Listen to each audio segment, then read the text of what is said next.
اور اس نے حکم جاری کر دیا کہ بنی اسرائیل میں پیدا ہونے والے تمام لڑکے قتل کر دیے جائیں۔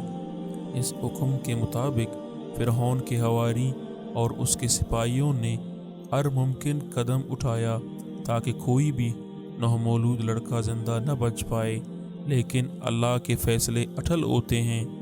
دیکھتے ہی دیکھتے بنی اسرائیل کے ہزاروں نومولود بچے ذبح کر دیے گئے۔ ان دنوں حضرت موسیٰ علیہ السلام کی والدہ اپنے عمل کی ابتدائی دنوں میں تھی۔